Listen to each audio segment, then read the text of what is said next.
बेवकूफियों से आजिज आ चुका हूं मैं। आगे से ध्यान रखना। गुस्ताखी माफ हो जनाब। अस्सलाम वालेकुम जनाब।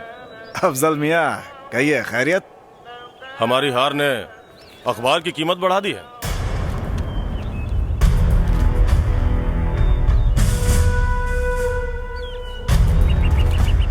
अफजल मियाँ। जी जनाब। दाऊद हसन साहब को इत्तला कर दीजिए कि हमारी हार की खबर हिंदुस्तान की सरहदों से गुजरते हुए पाकिस्तान तक पहुंच चुकी है।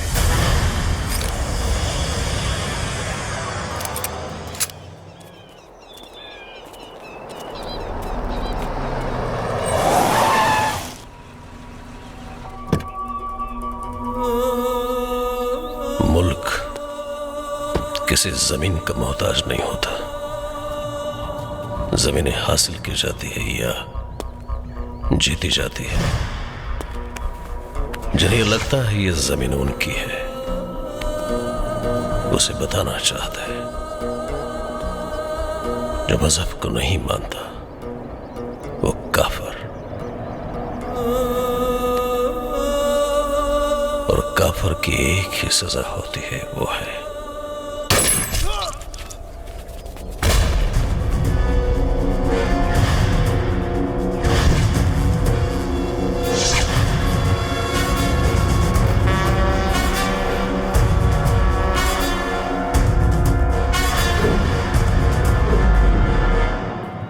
अच्छा है, लेकिन उसे अस्सलाम वालेकुम भाईजान।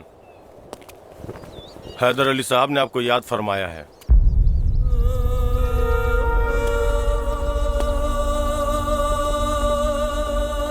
हैदर अली की किस्मत बहुत अच्छी कि वह शहनाज के अब्बू है, वरना उसकी जगह तो दाऊद हसन के जूते की नहीं छोड़ती।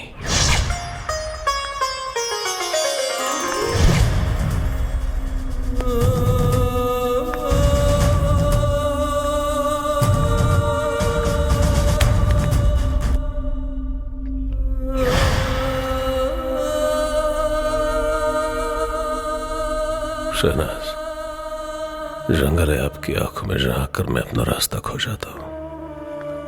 आप रेल से गुजरती है और मैं पुल सा थरथराता हूं। खुदा कसम आप नहीं होती तो मेरी दुनिया कब की उजड़ चुकी होती। जी शुक्रिया, हम अब्बू को आपके आने की इत्तला कर देते हैं। डोंट वरी, मैं मिल लेता हूं।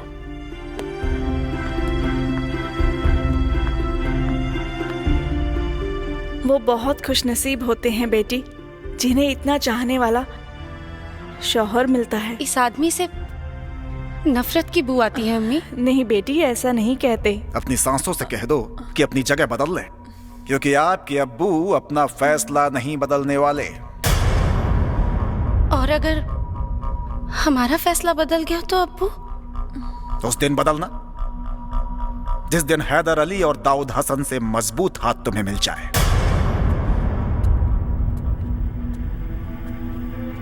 आपके इस सौदे की बुनियाद पे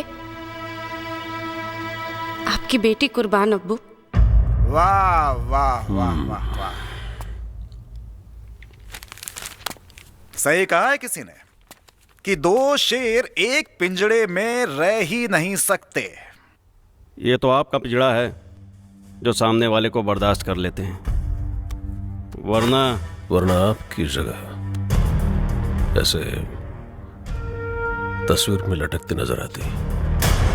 जरा इस तस्वीर पर भी गौर करो मियां, शेर और कुत्तों में फर्क नजर आ जाएगा। गुड।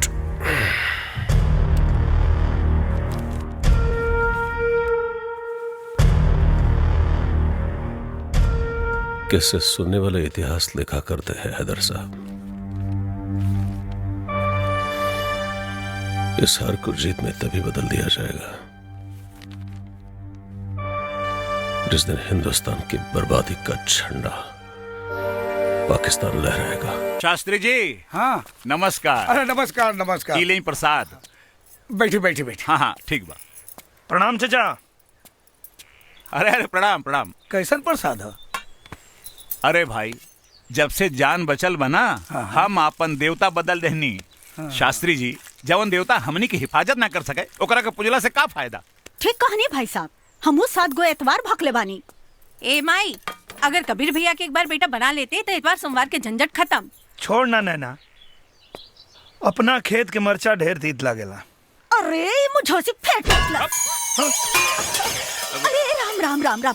रवा के लागल तो ना हम ओकरा के मनी ह, लागल तो नानु है। ना ना कौनो बात ना है। बाकी तनी देखी राहुल लुटवा सही सलामत बा कि ना। अरे छोरी छोरी भाई, पहले ये बताई घर के समाचार कैसन बा? घर एकदम सही बा। बाकी परिवार अपने परिवार से ज्यादा खतरनाक है शास्त्री। बाकी एक बात बा, हमारे एगो बेटी बिया जवन साक्षात देवी बिया, साक्षात देवी।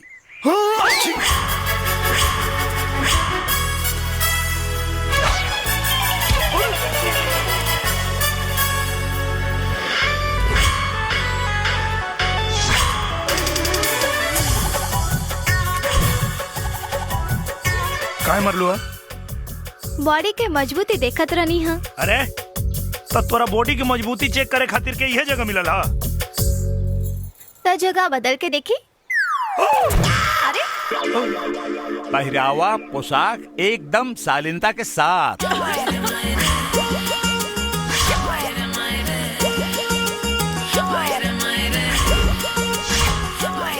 नैना, हाँ कॉलेज में साड़ी? अरे इतना से बाबूजी के दिखावे खातिर। घर से निकले के समय साड़ी और घर पे जाए के समय साड़ी, और बाद में? हाँ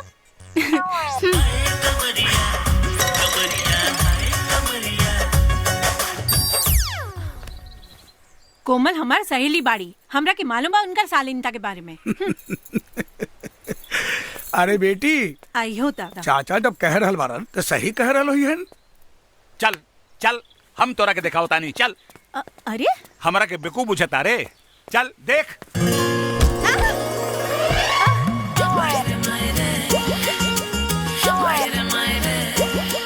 ये आवाज कहाँ से आयल रहे? अरे वो शास्त्री जी की बेटी नैनुआ हमरा कोमल से बराबरी करतिया। भगवान देले भी तो छप्पर फाड़ के। अच्छा, जब लेवे ले तब बहुत गलत जगह से। और दूध लेके ना आई नहीं हरुआ? अरे हाँ, वो नैनवा के चक्कर में भुला गई नहीं। तो ठीक बा, रउआ दूध लेके आई, हम मंदिर से आवतानी। हाँ हाँ ठीक बा। बेटी कोमल। जी बाबूजी। अरे हम नैनवा के अंदर भेजनी है कि केहू और के? नैना के बाबूजी। अच्छा अच्छा ठीक बा। बाकी शास्त्री जी अपना बेटी के खिया पिया के एकदम लइका नियन बना दिले बाड़े। ढेर बहादुरी के काम करे तारा। सरकार इनाम दी ना, हमरा से ले ला। ढेर जबरी करबे ना तो अभी चिल्ला दे। चिल्ला हम कहा दे? हमारी इज्जत लूटे खातिर घुसल रहलो हो। सही नक्षत्र में तोर जन्म नहीं खेला। एक अबीर, अपन प्यार के अबीर लगा के हमार नक्षत्र सही कर दो हो। माई माई कर तो बिया, चढ़ तो बिया। देखा घर में कोई ना बा, मौका अच्छा मिलल बा। चला ना रे, ये तो खाली धोए वाला पार्टी बा, कुछ करे वाला ना। अच्छा तोहार पुजारी के आवे के टाइम हो गई बा। ओम नमः शिवाय, ओम नमः शिवाय, ओम नमः शिवाय। ओम शिव शिव शिव शिव शिव। ए, लौकत नहीं खे, पूजा करे जाता नहीं, अशुद्ध कर दे ले। आओ दिन तो सटवा उड़ के चल आयल है, तो हमार पठनिया शुद्ध ना भइल रहे। हाँ तो हवा से उड़ के चल गई होई। तो पनियो हवा से उड़ के चल गई। हर काम जान बूझ के करेला सन, अनजाने में ना। तो ठीक बात, तो पूरा नहाइए के जोते हैं। क्या करता रे? पूरा नहा के जो। रुक बे। ले ले पूरा नहा के जो। रुक चला, रुक तो पंडित आई चढ़ाओ तानी है। रुक। लाइका से लाइकी, लाइकी से लाइका, बड़ से छोट और छोट से बड़ आदमी कैसे गायब करल जाला, आई सीखी। बंद कर, झूठ मूठ के खेल के लिए बाड़े। फालतू, ऐसे बढ़िया तो हम दिखा दे रे। महाराज के बेटा हुआ ना, एक जादू दिखा दे, महतारी क्रिया खाता नहीं, मुझवा अपन कटा दे, नहीं तो काट दे। चल दिखाओ तानी। आई 1 मिनट खाली देखते हैं। हाँ, जमूरा का भाई लो आ गई ले बड़का जादू दिखावे। अरे ना चुप रही का भाई लो आज गइल सोएब के मुंह का हो जादूगर अच्छा जवन काम ये आंख बंद करके कर दी हैं तू आंख खोल के कर देबा। जादूगर पानी ई तो हमारा बाएं हाथ के अरे खेल बा सिंपल 1 मिनट में। अच्छा हाँ सोच ला सोच ले ली मूछ कटा जाई।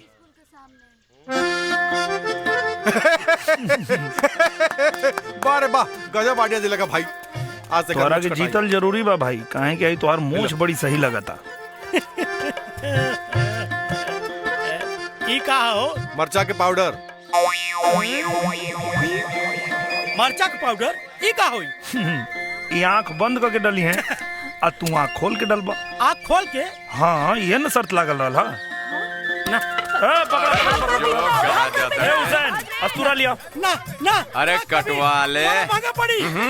अरे कटवा साले हाँ कट गई। बड़ा महंगा पड़ी मूछ काटे वाला के हम विधायक जी से कहते इना मानी अगर कपारो छिलो लोग ऐसे ही ना मानी ला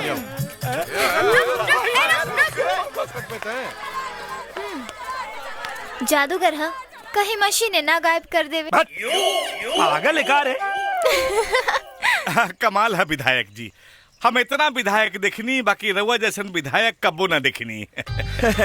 कोनो खासियत लौकल हो विधायक जी में कि ना दरोगा जी? अरे ऊपर से नीचे तक खासियत ऊपर देखिए नीचे देखिए बीचे में मत देखिए।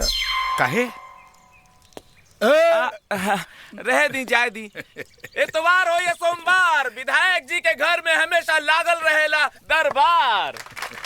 बड़ा भीड़ आयल बा भाई है।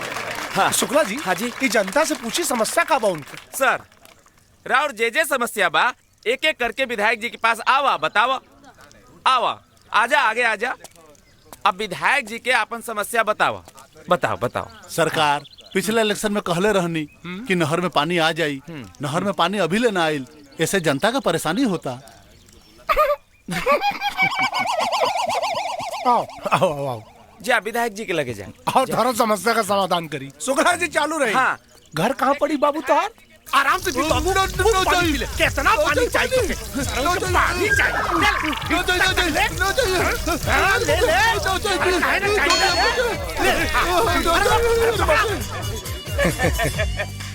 दांत मत चियारा ताली बजवा। हाँ तालियां तालियां हाँ, तालियां। धन्यवाद धन्यवाद। आगे हाँ आगे बताओ। सरकार चापाकल अभी तक गांव में ना पहुंचल। कितना फुट पे आवाला पानी रे? 120 फुट पे। 120 फीट ना। रुका समस्या का समाधान होता। सर सारा समस्या भाग गई सर। एकर समस्या सच में गंभीर हो जाता। हाँ सर हाँ बोला क्या समस्या बा? अरे कुकुरा चोर कटवा विधायक जी के गाली देवा था। हम ना गरिया होता नहीं सरकार ई ते ऊ गरियावत रहल जवन हमार ई मुछवा कटले बा। तो प्रॉब्लम जनून बात और बैठी सर। हाँ हाँ और का कहलस? और कहलस कि विधायक जी गधा के औलाद हुए। ई मजाल। अरे मजाल छोड़ी सरकार ऊ तो यहाँ तक कहलस कि विधायक जी के माई के साथे भाग गई और ओकर बाबूजी ओकरा से बियाह कर ले बारे जकरा हाथ से केहू पानी ना पियल। तो विधायक जी के बारे में सब कुछ जाने ला। चुप दोगला। नाम नाम बोल नाम बोल। सरकार ओकर नाम बा कबीर। कबीर आतंकवादी के का मार दहलस अपने आप के मिस्टर इंडिया बुझाता। एक बेर हमारा हत्थे चढ़ जाए ना ऐसा ठोकब कि जिंदगी भर खड़ा ना हो पैसा लागत ना फल।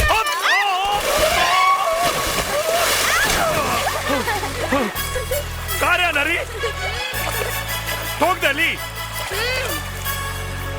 अरे साला चश्मा खुद लगौले बाड़े और हमके आंधर कहता रे। और सुन है नहीं और रास्ता पे खड़ा रहबे तो केहू ठोक के जाए। हाँ? ई रास्ता तोर बाप बनवले बाने। हाँ आ गईले। क्या रे? रामेश्वर बाबा। अरे बाप रे बाबूजी।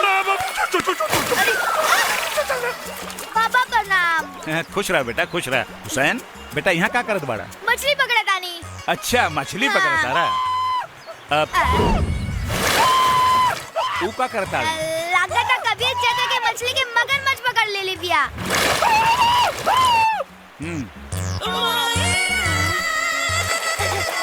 का भाई कबीर चाचा? अरे पता न केने चल गई रे।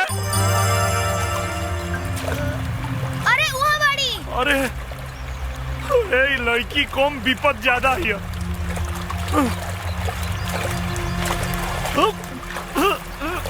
निकलल निकलल है कोमल।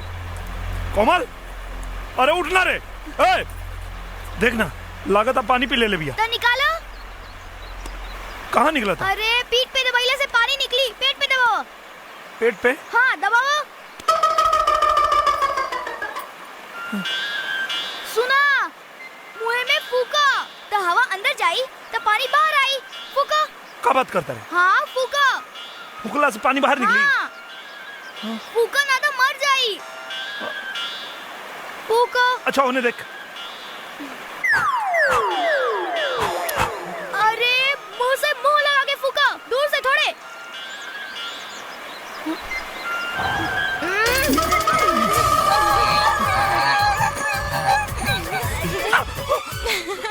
अरे साला अगर पानी निकाले में हमारे पानी निकल जाए। काजल भाऊजी ये क्या करत रहले है? अब हमारे समझ में आइल कि चश्मा लगा के तू कौन मछली फसावत रहले है। तू एक शरीर छू के एकरा का पवित्र कर देले। ए चल चल घरे चल चल। कौन आना 76 में पैदा भइल बिया हमरा तो बुझाइबे न करेला। पंडिताइन ए पंडिताइन अरे जल्दी आवा। अरे चिल्लात काहे बानी? हम कोनो बहिर बानी का? तनी धीरे बोली ना। अरे कबीरवा एकरा शरीर के पानी निकाले खातिर पूरा शरीर अपवित्र कर देले बा। अगर वो नदी से ना निकल रही तो हम डूब के मर गई रहती। चुप। एकरा शरीर पे हर जगह गंगा जल के छिड़काव करा जहाँ जहाँ हाथ लगौले बा। चला बेटी चला। जबले तोहरा के शुद्ध न करब तबले कैसे लोग जानी कि तू रामेश्वर पंडित की बेटी बाड़ू। हाँ जा ले जा भीतर ले जा।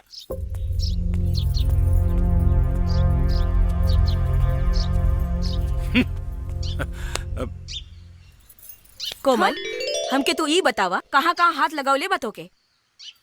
आँख में माई। रामेश्वर पंडित के बिटिया पोखरा में नहा रहल बिया। अरे पता ना कहाँ ससुर कहाँ कहाँ हाथ लगौले होई। हाथ पे माई।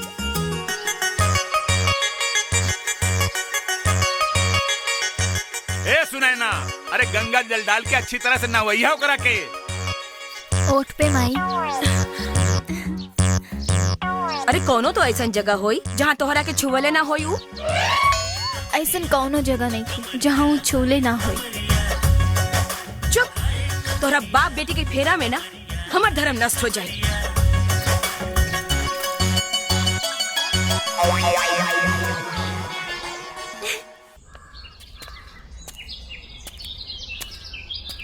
है मुखिया जी इस सब मुंह लटका के बैठल बाड़न कौनो शोक सभा चलता का? ना ना महाराज ना। आदमी लालीपप के बेटी हो ना दोनों जनकवा झुमकी दोनों से परेशान बा। और कबीर से हमहू परेशान बानी। अरे ओकनी से पहले का एक इलाज होके के चाहिए। अरे पहले ओकनी के बारे में सोची कबीर पर बाद में आए मुखिया जी। इ नौटंकी से इ गांव के जितना बच्चा जवान बा सब बिगड़ गइल बा।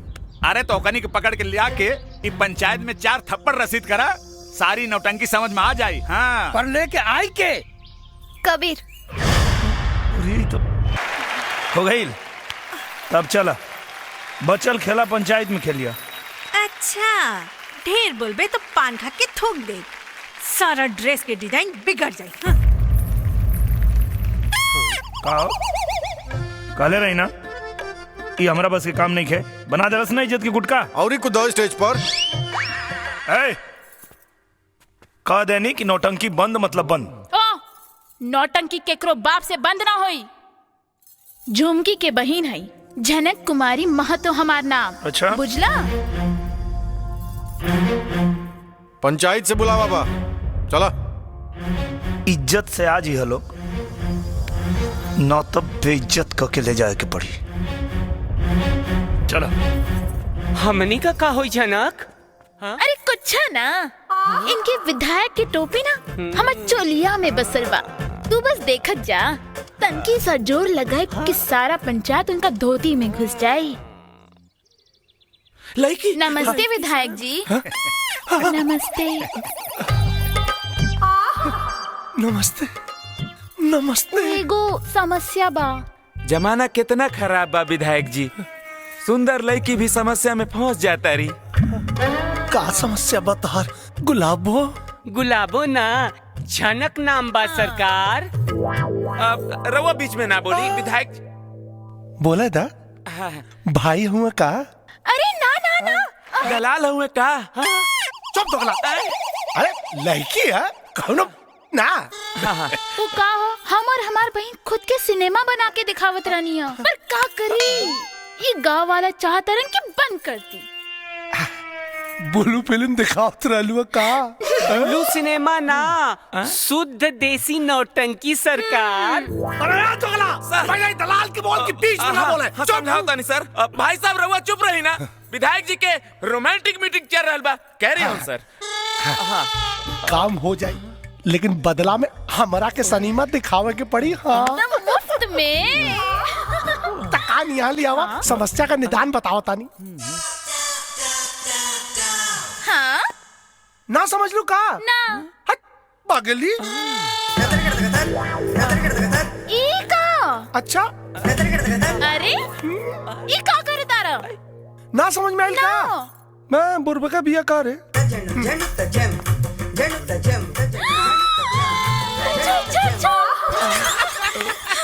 अब बस देखते जा, पूरे पंचायत के ना हवा निकाल दे। सनीमा दिखाओ ना। काम भइला के बाद। अच्छा ठीक बा। ए भाई साहब यहाँ आवा, आवा आवा आवा। जा भाई साहब तबले हमरा लगे रही है, काम भइला के बाद इनके लौटा दे। दरोगा जी सर, लड़की के साथे जा, जौनो समस्या होके ओकर समाधान करिया। यस सर।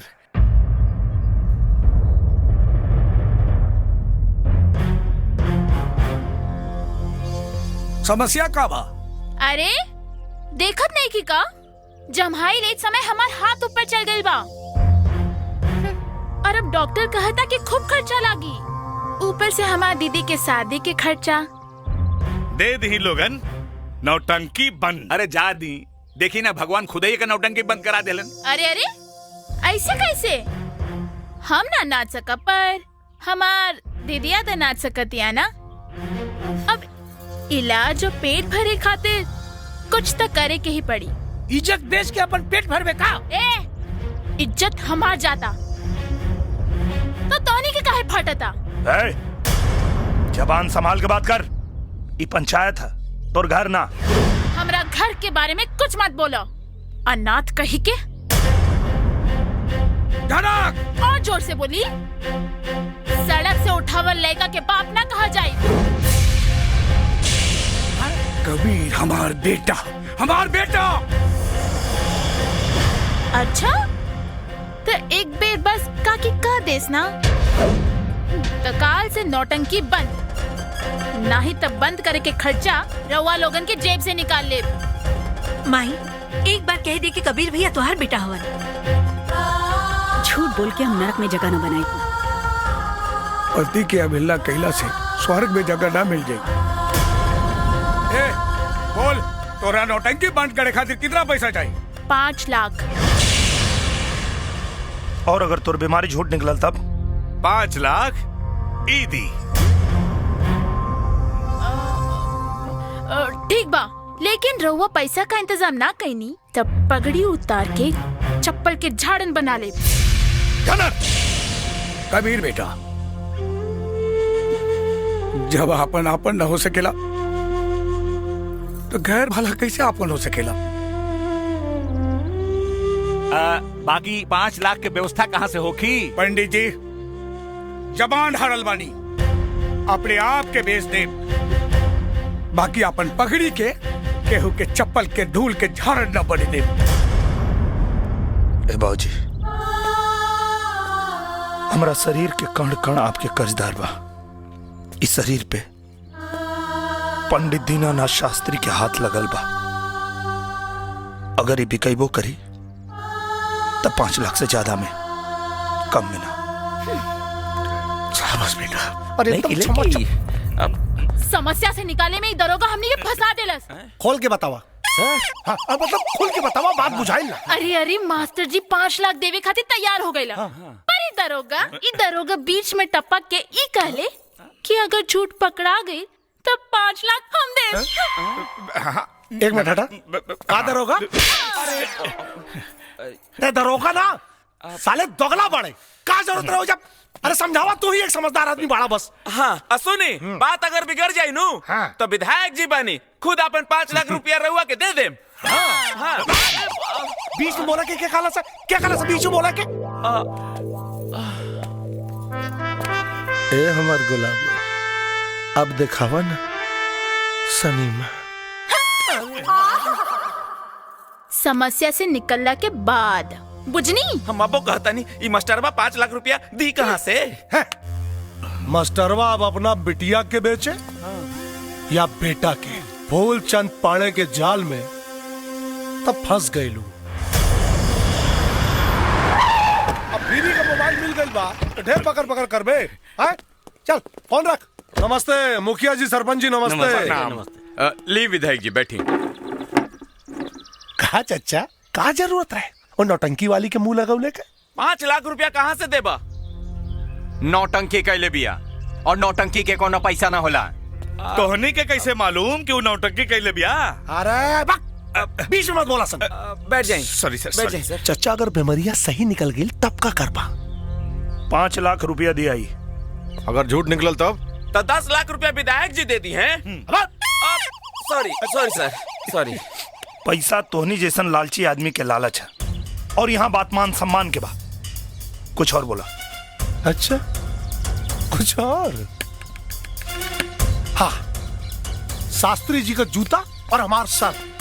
विधायक जी अगर बात सही निकलल तब? तो विधायक जी के जूता और शास्त्री जी के सर। हे शास्त्री जी, बेटा अगर जूता कपारे पे रखवा देना हमरा क्या याद करिए? 5 की जगह 15 लाख दे। हाँ। घर तक संभलता नहीं के चलल बाड़े लोग पंचायत संभाले। चला रे सर। आई सर। माई ये का कर दे ले तू? बड़ा भरोसा बना तोरा बाबूजी के अपना बेटा पर। वह भरोसा के क्रिया अगर हमार बेटा हार गई तो भगवान के दरबार में अकेले से कहता के तोहरा परवान देवे के पड़ी। अगर हमरा सुहाग के पकड़ी दिलन ना तो जहर खा के जान दे दे। हट माई।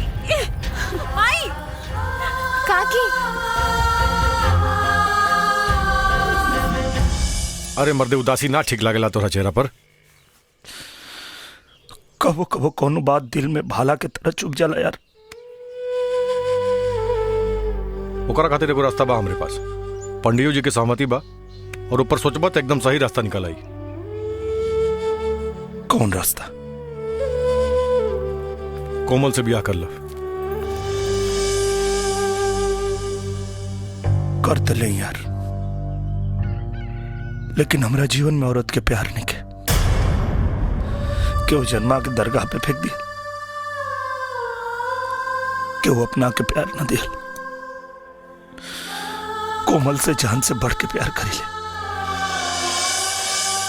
कहीं वो ठुकरा दे तो जीते जी मर जाए यार। कबीर, अगर फिर आगे कबो ऐसे कहला तो एक थप्पड़ मारे, बिना बियाहे के पति कहे लगबो। मार।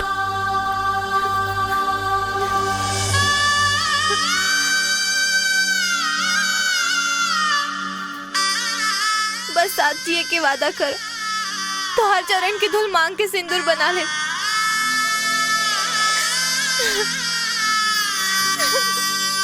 कबीर चाचा, वो झनक के हाथ सही बा। तोरा किसे बता रहे? बाजार में स्वेप सब्जी खरीदे देख ले। हाँ कसम से हमके देखला तो हाथवा ऊपर कर लेलस। हाँ जैसे मदारी के ले रहे। फिर बोलबे ना तो हमारा मुंह बोमा पुल हो जाई। मजाक सही नहीं खे, बात सही भी हो सकता। एक काम कर लो, पूरा गांव के झनकवा के द्वारे जुटावा और हाँ, विधायक जी के जरूर बुलैया। पर करबा का? वो तक कैला के बाद पता चली।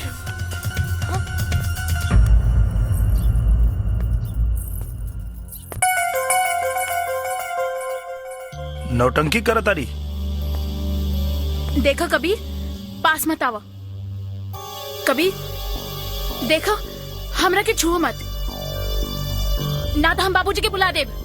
बाबूजी की का बोले भी? इलाज हम करब कि तोर बाबूजी करिए? कबीर देखा, ये तो ठीक नहीं के करत। कबीर हम सच कहतानी, बाबूजी के बुला देब। बाबूजी के का बुला के करबो? तुहार इलाज देखा कैसे।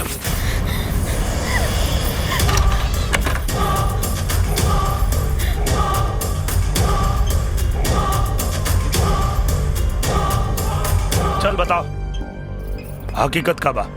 ना तो गांव और पंचायत के फैसला बहुत भारी पड़ी। फिर ना तो नाचे लायक रहबे और ना नचवाबे लायक। Side please, side please. आई सर, करने गई। आई आई आई आई। अब चुप काहे बाड़े? बोल। ज्यादा नौटंकी मत करे, नौटंकी वाली। हम ई नाटक विधायक जी के सिखवला पे कैले रही। अरे झूठ बोला दिया। बस उठाइबा कि उठावे के पड़ी? अब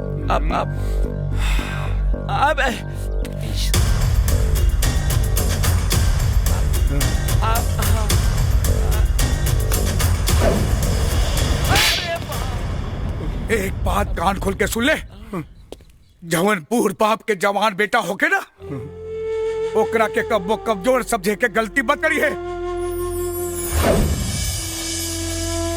बाकी 5 लाख के बंदोबस्त कहाँ से करबा लाली पाप महतो? हमरा के माफ कर दी लोगन, हमरा से बहुत बड़का गलती हो गई। अब से मेहनत मजदूरी करब सन, आज से नाच गाना बंद। बड़ बुजुर्ग के पगड़ी के कन्यादान के साड़ी बना ले, पूरा गांव डोली के कहार बने के तैयार हो जाए।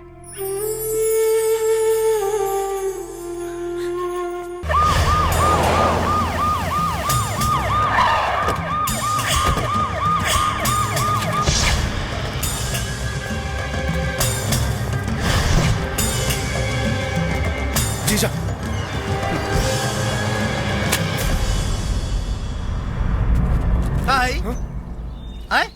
चुनाव खोपड़ी पे नाच रहा बा। अब चुनाव चिन्ह जूता होई का? हम वैसे रहनी मंत्री जी। पलटे के चक्कर में विधायक जी पलटा गई नहीं है। हाँ है जी। है यस सर। साले हुआ खड़ा होके का बाबा जी का घंटा गाड़त रहा। अरे साला हमके अगर टेंशन में ब्लड प्रेशर हाई हो गए बवासीरो। तू साले हमरा के नाम मंत्री जी, कम से कम वर्दी के तरह वो लिहाज करी। ई लोग के चक्कर में ई दरोगा दोगला बन गया है। ठीक है कहता रहा। आज हमारा समझ में आया कि कहावत कितना सही बा। जोरू का भाई एक तरफ और सारी खुदाई एक तरफ। सही कहा तानी जी। आइए, आप यही की कमी थी, सुपारी दे रहे। दीदिया चुप रहा। इतना सुघर सार केहू भाग्यशाली के ही मिलेला। उठी, ओने जाके बैठी। अच्छा। ई हमार बबुआ खातिर कुर्सी बा, रउआ खातिर तो प्लास्टिक के कुर्सी बा, ताकि बवासीर में तनी कम दर्द होखी। जी देखा तारे, राज्य चलाए वाला घर चलावे में कितना असमर्थ बा। अब बुझाई जीजा हमरा के थप्पड़ काहे ना मारना? इनका के चप्पल खाई पड़ी। ढेर ना, यहाँ के हमारे जीजा जी। तुम लोग साले सुधर जाओ। कितनी तकलीफ दोगे तुम लोग, मैं क्या करूं भाई? हेलो, दिमाग का फालूदा निकल आए। पाकिस्तान से हैदर अली। हेलो जी।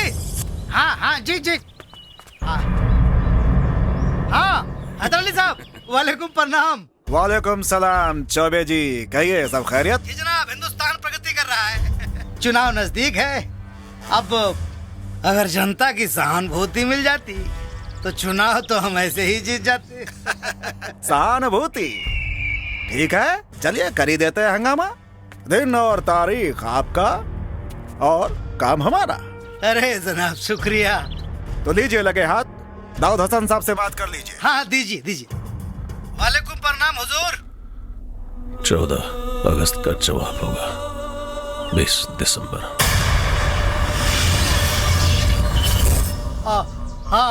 खुदा हाफिज।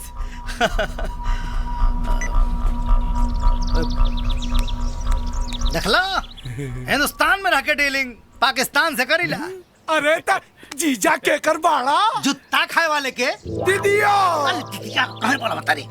एक बात बताओ, तोरा सर पे जूता के रख ले रहे? मास्टर दीनानाथ शास्त्री का बेटा कबीर शास्त्री। कबीर शास्त्री तो बेटा कबीर, अब की दंगा में पेला जेबा तू।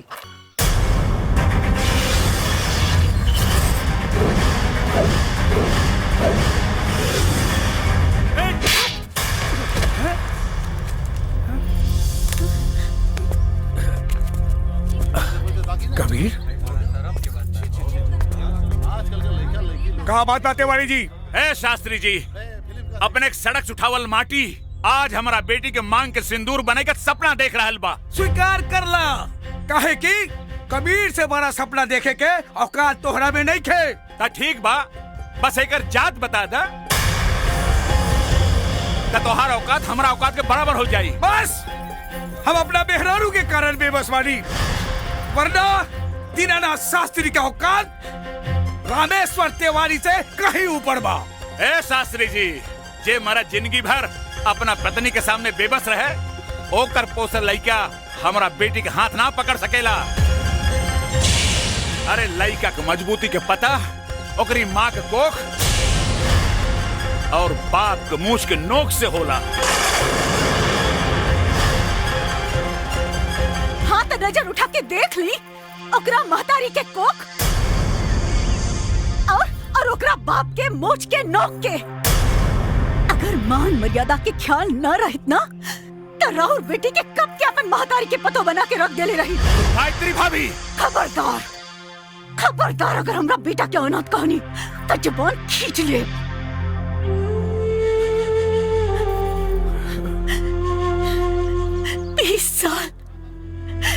बीस साल लग गए हमरा के अपन बेटा पहचाने में। रवा तो 7 जन्म में भी ना पहचान पाई।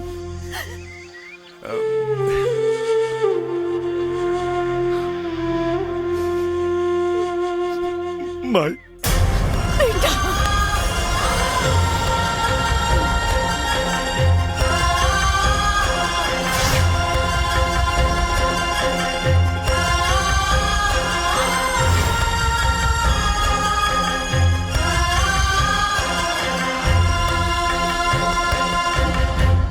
यह एहसान के कर्जदार हमरा और जिंदगी भर है। कहे कि एक बेटा से ओकरा माई के मिलवा देली, जाके अपन बेटी के जीवन संभाले। एगो बाप के वादा बा, हमार बेटा रउआ रास्ता में कबो ना आए।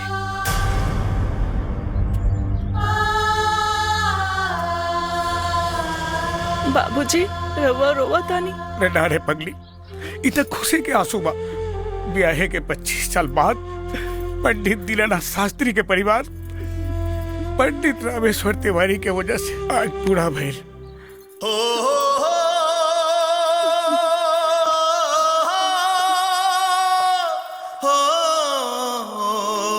कबीर कोमल, जा जा तू भीतर जा। अरे भीतर जा भैया। अब हमने के चलत। हाँ ठीक। प्रणाम। प्रणाम चाचा। पंडित जी का फैसला बदल गई का? हाँ, बदलल फैसला ही बतावे खातिर आइल बनी। तब फिर एगो हमार बात सुन ला, हम कोमल के बियाह तय कर देले बानी। एगो पिता से बढ़ के बेटी के क्यों प्यार करिए नहीं कह सकत। हम अनाथ प्यार के मतलब का समझे। अपने के बेटी हमरा के प्यार के मतलब समझा दे। अब देवता मंदिर में रहे या घर में, का फर्क पड़ा था। वो हमरा के हमरा माई से मिलवा देली। अगर हम उनका के अब उनके पिता से ना मिलवा पाई तब बहुत बड़ गलती हो जाए। कहीं तोहार यकीन तोहरा प्यार के झूठ ना बदल दे। प्यार के दूसर नाम विश्वास होला चाचा, और हमनी के प्यार के बुनियाद तन पे ना मन पे टिकल बा। कसम कोमल और कबीर के प्यार के। अगर हमनी के जज्बात अपने के फैसला के बीच में आई तो हमने के प्यार प्यार ना पाप होके। कबीर,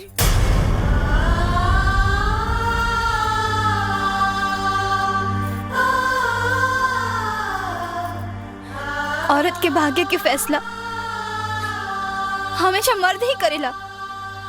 एक बात के विश्वास रखी है, जिया जी हमरा साथे भाऊजी के खोजल और तोहर त्यागर रिपोर्टर जाए, लेकिन मरला के बाद हमार तन और मन पर अधिकार सिर्फ हमार रही और हमरा साथे ई गांव के एगो निकम्मा जाहिल अनाथ कबीर के याद जाए।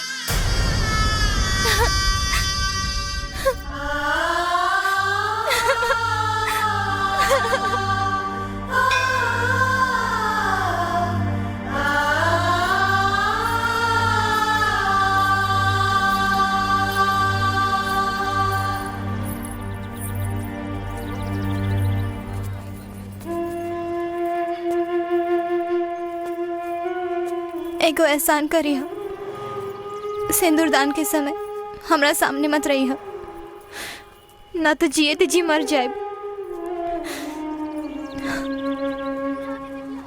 नया जीवन के शुरुआत करे जा रहा बड़ो,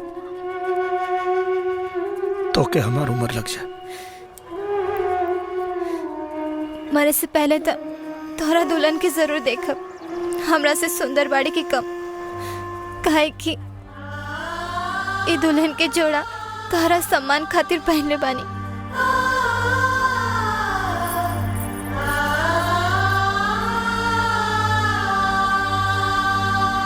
ओम गजाननं भूतगणाधिसेवितं कपित्थजम्बूफलचारुभक्षणं उमासुतं शोकविनाशकारकं नमामि विघ्नेश्वर पाद पंकजं मंगलम। बजरंगी घीव कहाँ बा? मंगलम पुंडरीका। का भेल पंडित जी? घीव घीव अभी ले आवत तनी। हाँ तनी जल्दी ले आई हो, ना तो मुहूर्त का टाइम बीत जाई। ओम शांताकारं भुजगशयनं पद्मनाभं सुरेशं स्वाधारं जगन्सदृशं मेघवर्णं शुभांगं लक्ष्मीकान्तं कमलनयनं योगिनिजानगम्यं वन्दे विष्णु भवभर सर्वलोकैकनाथं। ओम श्री अग्ने नमः। अरे हाँ हाँ देखो तो होने कहा रे, चल चल। सर्व मंगल मांगल्ये शिवे सर्वार्थ साधिके शरण्ये त्र्यंबके गौरी नारायणी नमोस्तुते। ओम आपदामपहर्तारं दातारं वक्रतुंड महाकाय सूर्यकोटि समप्रभा। अहं करिष्यामि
जवन पूर बाप के जवान बेटा होके ना ओकरा के कब्बो कमजोर समझे के गलती मत करिए। कबीर हमार बेटा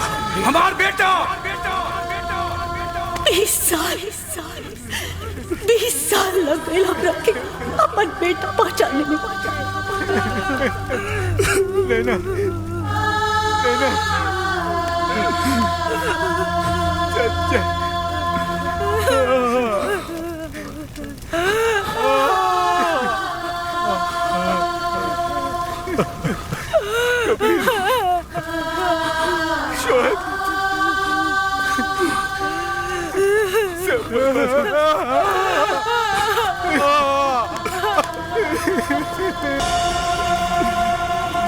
आज पटना के सीरियल ब्लास्ट ने पूरे पटना और यहाँ के सिस्टम को दहला कर रख दिया है। एक के बाद एक पूरे 6 धमाके हुए हैं, जिसमें 2 धमाका गांधी मैदान, 2 पटना जंक्शन, 1 एग्जीबिशन रोड और 1 गायत्री मंदिर में। सबसे ज्यादा जान माल का नुकसान गायत्री मंदिर में हुआ है, जिसमें एक गांव के लगभग सारे लोग मारे जा चुके हैं जो शादी के मौके पर वहां मौजूद थे। मजा गेल रहे उस दिन बहुत मजा। का बात बा? रिपोर्ट लिखावे के बा। 1 मिनट बाद में बात करब। रिपोर्ट केकरा खिलाफ? उ लोग के खिलाफ जे बम मार के हमरे अम्मी और अब्बू के मरले बाड़े। अरे बेटा वो लोग पाकिस्तानी आतंकवादी बा, वो लोग के सरकार पकड़ी, हमनी के वो लोग के पकड़े के अधिकार नहीं खे।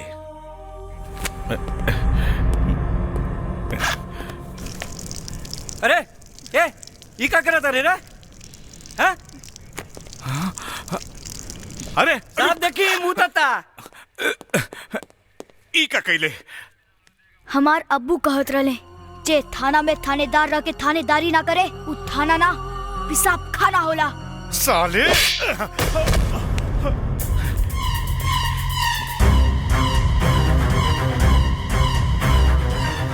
ब्लास्ट के रिपोर्ट चाहिए, वरना तोरा साथ साथ थाना के शमशान बना दे। बाप का राजा जी, हाँ? गरजे वाला बादल कहो बरसल बा। अब मरे वाला आदमी के अगर श्रद्धांजलि ना दिल गई तो जिंदा आदमी के आत्मा के शांति कहाँ मिली? नमस्कार नमस्कार नमस्कार।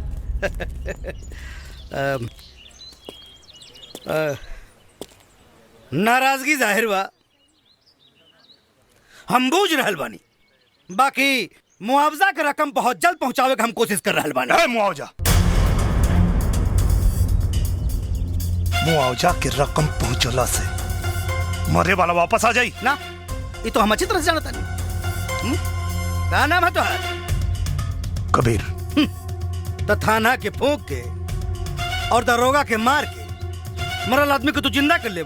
जिंदा ना हो जाई, लेकिन गुनहगार के सजा दियाई तो आत्मा के शांति भेटाई। अरे तो आत्मा के शांति लगा करिए अपन जान दी साले गवार। मंत्री जी चुप! एक शब्द ना तो दफा लगा के तना ठोकवाई कि बुढ़ापा जियान हो जाई। कानून बड़ा होला, आदमी ना। अगर मरे वाला के एहसास ना रहित ना तो इतना ठोकवाती तोहनी के कि देख नक्शा बिगड़ जाए। पुलिस वाले बहादुर नहीं बताए, हाथ काट दे। 4 को वोट का दे देना लोगन। मंत्री, मिनिस्टर, सांसद, विधायक सब तो के जूता के धोला। सकल से बेवकूफ लागता रे, ना तो दहिया के चमनिया नोच लेती। एक बार पता चल जाए बॉम्ब ब्लास्ट में केकर हाथ था, चमड़िया नोचब ना जब आ जाए पाकिस्तान। ब्लास्ट करे वाला पाकिस्तान का आतंकवादी। सुन के खून पानी तो ना हो गई? अरे महाराज, पहले ही तो पता कैला कि अनाथ के देह में खून बाग की खाली पनिया से काम चलाता। खून पानी के पता वो दिन चली जब ब्लास्ट करे वाला के लिया के एजा। और अगर ना मर लेना तो फिर अनाथ के साथ साथ नाजायज भी कराई बे। हाँ ना तो फिर शहीदे में नाम लिखाई और ना तो फिर नाम दर्ज होई। चला। मंत्री जी, जीवन और मृत्यु ऊपर वाला के हाथ में होला, लेकिन बम ब्लास्ट कोनो आदमी करे लेवा। ब्लास्ट में मरे वाला एक एक आदमी की कसम खा के कहा था, नहीं ब्लास्ट करे वाला के यही धरती पे लिया के मारे। काहे कि बम के धमाका ही ना चिन्हेला कि मारे वाला हिंदू है कि मुसलमान, और यह बतावे खातिर आ रहल बानी पटना से पाकिस्तान।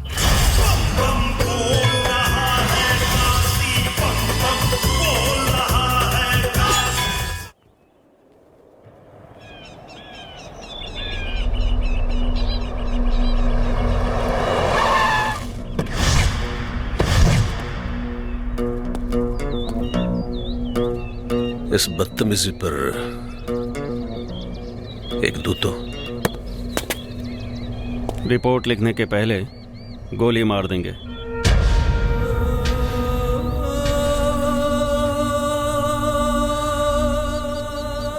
कमबख्त हंसी भी उस वक्त आती है जब हमें किसी पर गुस्सा आता है। गुस्से को दबा के रखिए, गर्मियों का मौसम है, फट जाएगा। वैसे हम तो यहाँ इस बात की इतला करने आए हैं कि आपके नाम की हवा पूरी कराची में है। एक जरा सा तिनका भी बड़ा जख्म दे सकता है। दवा की जरूरत नहीं पड़ेगी, और अगर पड़े भी तो आपके बदन से निकालेंगे।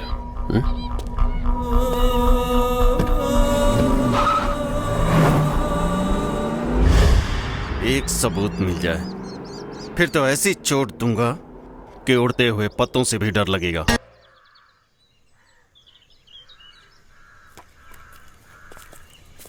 कबीर चाचा, हम चलब तोरा संगे पाकिस्तान। और कहीं तोहरा चलला से तोहर कबीर चाचा कमजोर पड़ गए। तब कमजोर ना पड़ी देव चाचा, काहे कि अगर बचपन में माँ बाप की साया सर से उठ जाए तो लड़का बचपने में जवान हो जाला।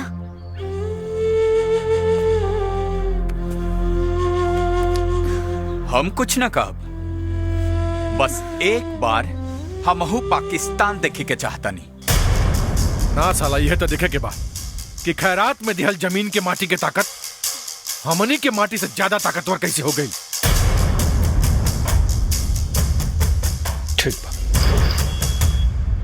मंत्री जी बतौले रानी तोहनी के बारे में। ये पासपोर्ट बनवा के कहवा जाए के बा? पाकिस्तान। अच्छा, वो नौकरी करे खातिर जैसे लोग दुबई वगैरह जाने वैसे ही ना? ना, पाकिस्तान के बम से उड़ावे। बम से उड़ाई बा? अच्छा, तो तू लोगन कैसे बम मरबा? ऐसे बम के चोट पड़ते चिल्लैले, बंदूक के नोक पर निकल जेबे। 10 दिन से घुमावता रे, क्या समझता रे? का लगा था तोरा के पासपोर्ट ना बने बे तो हमनी के पाकिस्तान ना जाए के वैसे जाए के जैसे ओकनी क्या बोले सन। हाँ, हमरा पता बा आज के समय में काम गांधीगिरी से ना दादागिरी से होला। चल कपड़ा निकाल। रेप करवा का? खोल यो निकाल। दूरबीन। ना ना ना ना ना ना ना हमनी के खिलाफ कार्रवाई कैले तो तोर फोटो टीवी अखबार में इतना छपी कि लोग सलमान खान से ज्यादा तोरा के याद रखी। पाकिस्तान तो हमनी के जाएंगे, और वहां जाए से तोरा मंत्री के बाप भी ना रोक पाई। अब तू सोच, पासपोर्ट बनावे के बा कि ना? साहेब, ये कपड़ा क्या उतरला सर? हमार तो खाली कपड़ा उतरला सा, पाकिस्तान के तो चड्डियों उतार ली। बिना वीजा पासपोर्ट के चले के?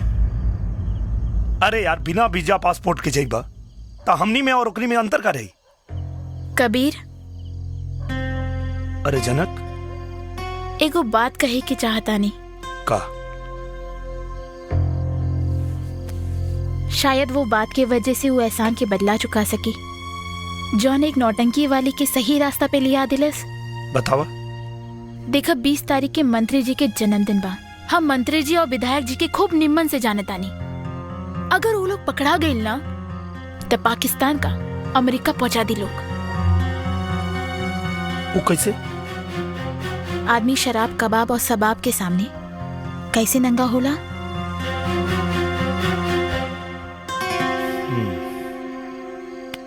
ठीक बा, पहले ही जोखिम हम और शोएब उठावे के। Okay, baby, come on. Okay.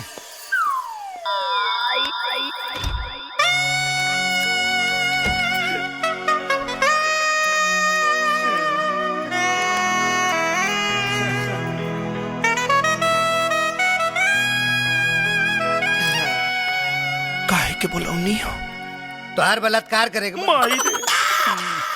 Pack बाड़ू की उद्घाटन हो चुकल बा। ओ मंत्री जी के रहते दूसर के उद्घाटन करी। सही, एकदम सही। आई ए ऊ का चमक रहल बारे। फॉरेन से मंगवाइले बानी, चमकी ना। अच्छा, तब तो भीतरा फॉरेन साबुन लागल है। सुन के देख ली, कोना कंट्री के साबुन लगैले बानी। गंधावता माका तरे गंधावता ए करे जा तेया माग लागल रे। बर्दाश्त क्यों करे जा, मैं समझो करे जा। जल्दी करा। हट मुझे सा। अब क्यों जान जाई त का कोही? जाने का खाक। मंत्री बाद में आई, लौंडा बाज पहले। जब हम पास में खलासी रानी नू तो कोनो खलासी लौंडा के छोड़ने ना रानी। तो यो तो सोची रोज जनता के सेवक होई। सेवक? हाँ।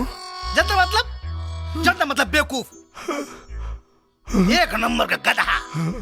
जब वोट की जरूरत होके तो हाथ जोड़ लेवे के, अगर बात पिछवाड़े दुलत्ती मांग भगा देवे।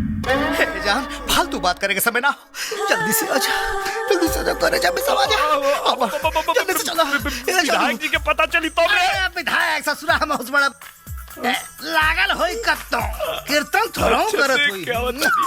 अरे जल्दी करो हो, ए हमार पावर हाउस। वो ऐसा नहीं, हम तो कब सोचले भी ना रहनी। अरे तोहरा सोच से भी बहुत ऊपर का चीज बानी। जब हम दारू का दलाली करी ना तो घसियारी न चरवाहिन केहू के ना छोड़नी।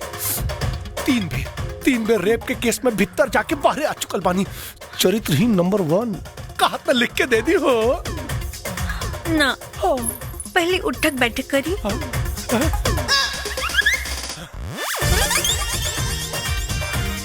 बास की औरी थोड़ा और। अच्छा, पहले ही से दहिया गरमाल रहल है। उठा बैठक करके और गरमा गई नहीं। एक बेर अरे इतना काम जनता खातिर कैले होती तो आज विधायक से मंत्री ना बन जाती। मंत्री बनले में वो मजा नहीं खे जवन तोरा के पकड़ने में बा। जनता की रउआ के बारे में मालूम पड़ी तो का सोची? सोचेगी जनता अगर इतना होशियार रही तो हमारे जैसन के विधायक नानू बनाई लोग। बातचीत छोड़ा, अब बर्दाश्त नहीं क्यों, जल्दी से आजा, आजा ना।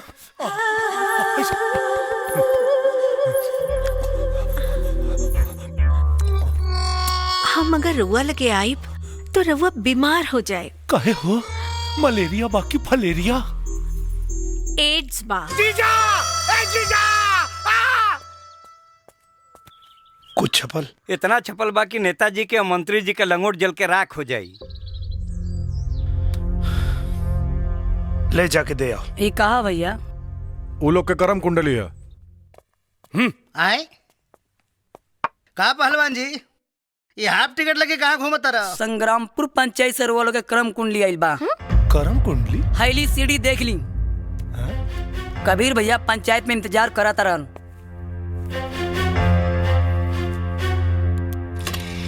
लगा जल्दी से। देखी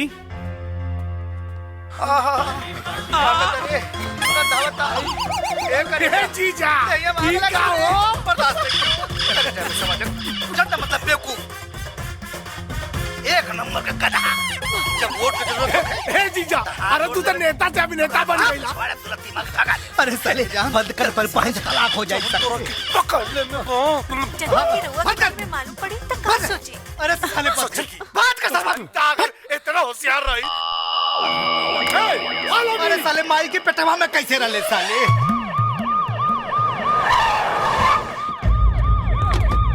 साइड साइड हाँ आई सर हाँ साइड चप्पल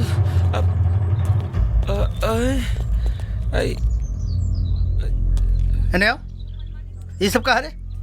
जीजा जी पब्लिक का मिजाज ठीक नहीं खिलाकर चुपचाप निकल चले। जूता चप्पल से डरा गए जिंदगी भर विधायक रह सारे कभी मंत्री ना बन पाई।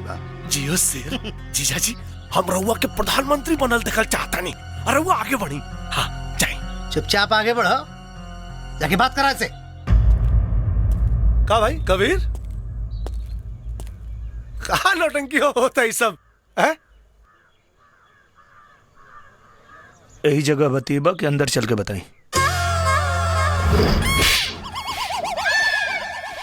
भीतर है ठीक रही। चला आवा। अब भीतर कहाँ लेके जाता है? हाँ विधायक के सामने बैठल बाड़े।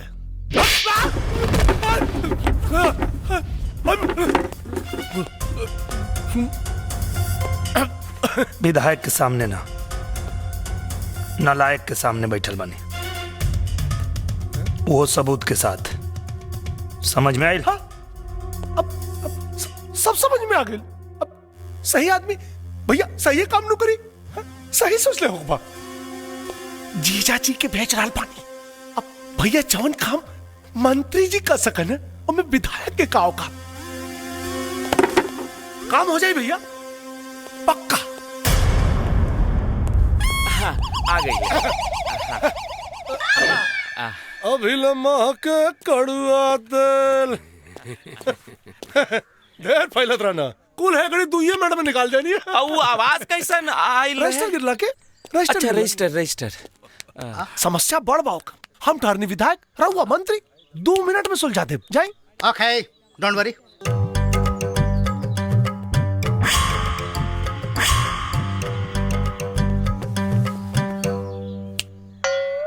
मंत्री के सामने बैठा है डर नहीं लग रहा है? कुत्ता कटला के इंजेक्शन बाजार में मिलेला। कुत्ता किसको बोला है जी? तोरा के। शेर बोल शेर तुम्हारा लिहाज कर रहे हैं नहीं तो नटाई में दोनों उंगली डाल के ऐसे उल्टा लटका देते। वापस कर सेठ वापस कर। का भाई सर? हाँ का भाई? लागत फिर रजिस्टर गिरल। कतना रजिस्टर बा अंदर हो? बॉम्ब ब्लास्ट में केकर हाथ रहे? बम ब्लास्ट हमरा का पता? का भाई सर काहे रोता नहीं? अपना खातिर ना जीजा खातिर रोवता नहीं। वो पाकिस्तान में अलहायदा नाम की एक संस्था है जो वो वाली फ्रंट पार्टी से जुड़ा हुआ है यार पाकिस्तान में। संगठन चलावे वाला के नाम। अब लीजिए मैं यहाँ हिंदुस्तान में रहता हूँ यार पाकिस्तान के बारे में सफलता मंत्री को बोल रहा है। अरे बाप अरे उठी सर। अरे का भाई सर? अरे लगा था आज हमारी बहन विधवा हो जाए रहता था। ओ मैं पाकिस्तान के दौरे पर गया था तो वहाँ कुछ लोगों से मेरी छोटी मोटी फ्रेंडशिप हो गई थी और तब से लेके आज तक वो फ्रेंडशिप चल रही है। चल रही है ना? इतना लोग के ये क्या है? वीजा पासपोर्ट आवे जाए और वहाँ रहे खातिर व्यवस्था। आए है ये पहलवानमा को ले जाके क्या करोगे भाई वहाँ पे? तोहरा साथे गइल रहे ना पाकिस्तान? हाँ पहलवान लागत था तोरा के क्यों आपन याद करा था। हाँ वार्तालाप करने का ऐसा तरीका पहली बार देखा है भाई साहब। नमस्कार। ऐसन गद्दारन के हाथ में देश बा। शुक्ला जी। जी सर।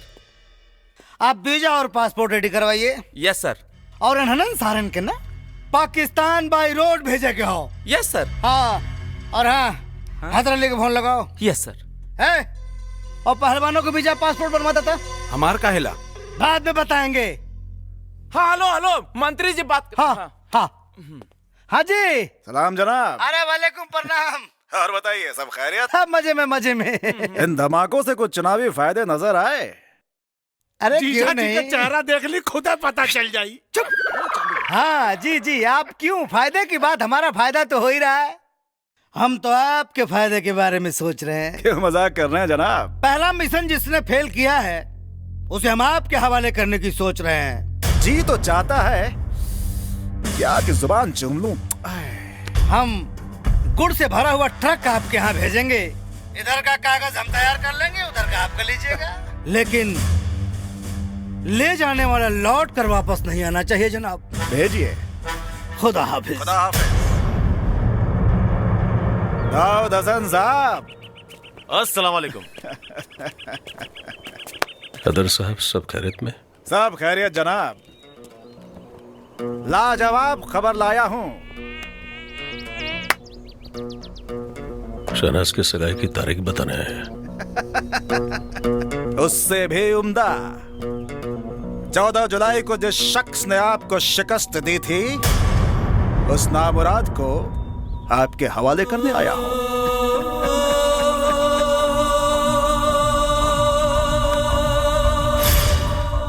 खुदा की कसम हैदर साहब,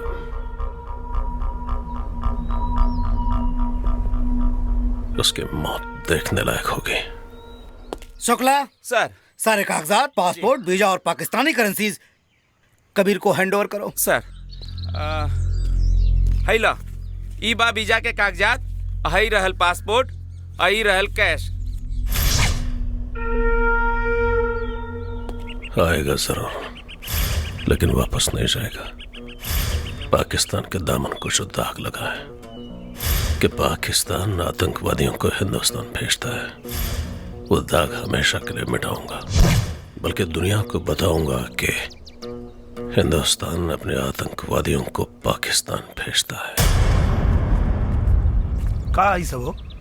एकरा में देसी कट्टा, देसी बम यूपी, बिहार, झारखंड के हर जिला से आयल बा और जाके पाकिस्तान के तू लोग दिखा दो। ये हथियार पाकिस्तान के अमेरिका से खरीदे के पड़ी कि ये हमरा हर गांव गांव में बनेला। हिंदुस्तान के तो बातें छोड़ा, खाली यूपी बिहार चढ़ गई लू था दुनिया के नक्शा में पाकिस्तान हमेशा ला खत्म। सब हथियार पे गुड़ चढ़ा हुआ। देखा था नहीं कौन साला पकड़ा था।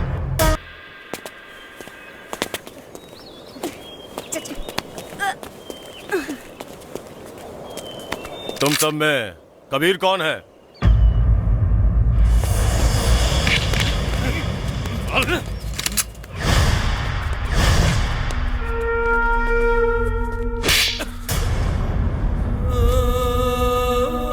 ये कबीर नहीं है, ये कबीर है।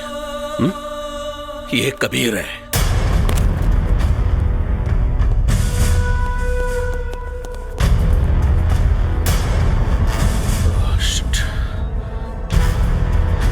जाओ उस कुत्ते को पकड़ो।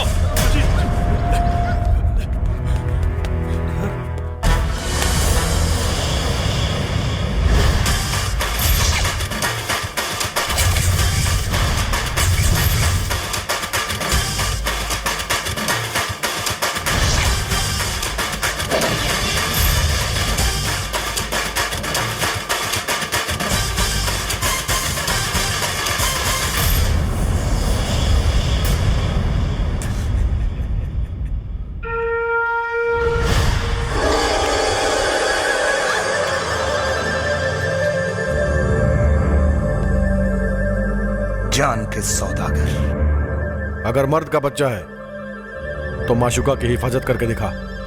सिर्फ पाकिस्तान का नहीं, तेरे घर के कोने कोने का पता लेकर आए हैं। मेरे शहनाज को औरत को छोड़ दो। अगर मर्द है मुझसे हाथ मिलाकर देख। हाथ मिलाने नहीं, तुझसे लात मिलाने आए हैं। चाहूं तो तुझे यही ठोक दूं, लेकिन मेरे भारत माता की जमीन तेरे खून की प्यासी है। तुझे ले जाकर उस जमीन पे ऐसी मौत मारूंगा कि तेरे मौत के खौफ से दहशतगर्द पैदा होना बंद कर देंगे। बाहर जो ट्रक खड़ा है उसमें गुड़ नहीं, हथियार है। अब सोच, हथियार मंगाने की क्या सजा होगी? हम हिंदुस्तानी पैजामा सिलने से पहले मूतने की जगह बनाते हैं। और अब तुझे मुताएंगे। चल बेटा।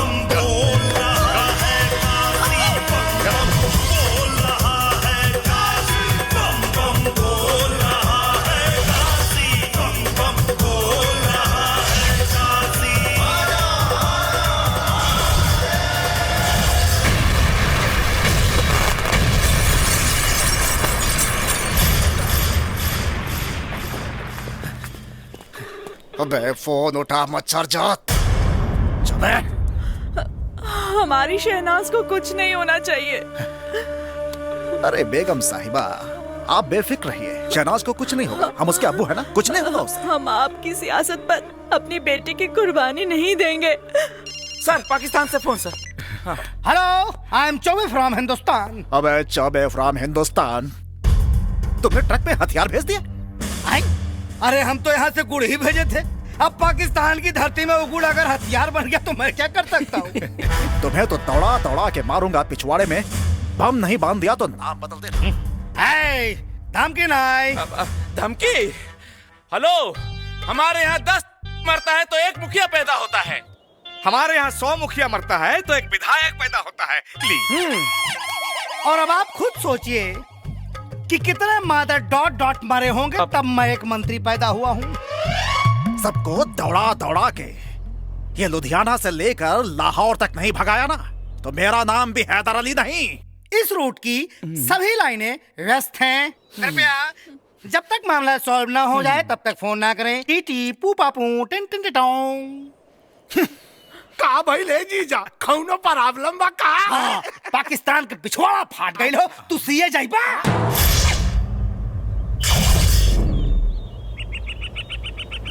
कुछ खइबा? ना कबीर चाचा, अब इनकर का करे के बा? तोरा से बियाह करावे के बा। हमरा के पागल बुझले बाड़ा? इनकर चुम्मा लेवे खातिर हमरा के सीढ़ी लगावे के पड़ी।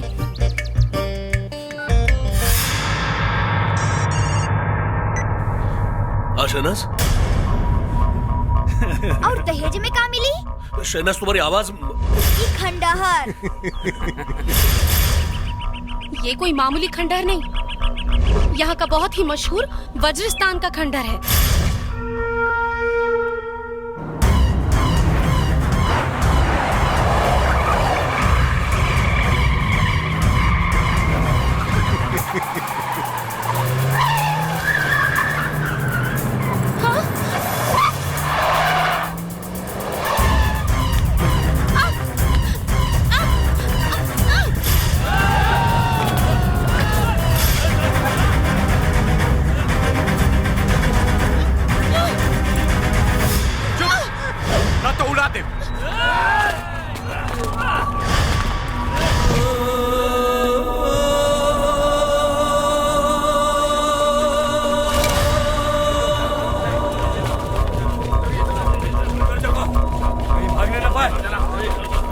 हमरा लागत है सबका राम नाम सत्य ऐसे हुई।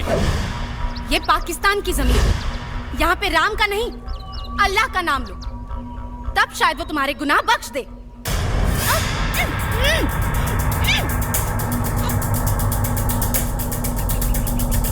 शोएब, बिना बॉल के सिक्सर मारे के पड़ी। इंशाल्लाह।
पीछे, नहीं तो खोपड़ी खोल दूंगा। चल पीछे चल।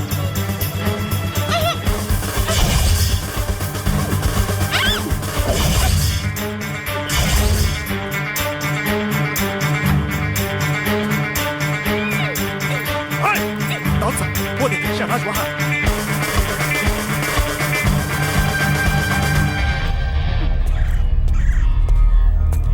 तो बचा लीजिए उसे।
जिन हाथों से उसने आपको छुआ है, ऐसे काटूंगा कि अगले 7 जन्म में पैदा तो जरूर होगा, लेकिन किसी को छूने के लिए उसके पास हाथ नहीं रहेंगे। घर चलिए अब्बू।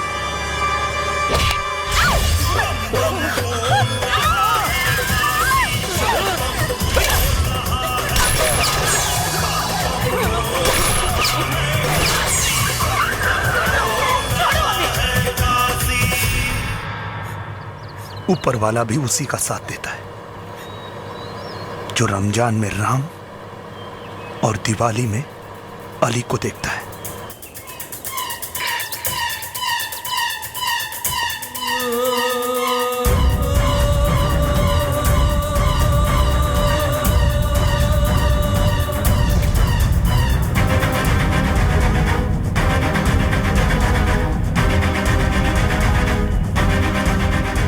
परिपथ कर दिया था।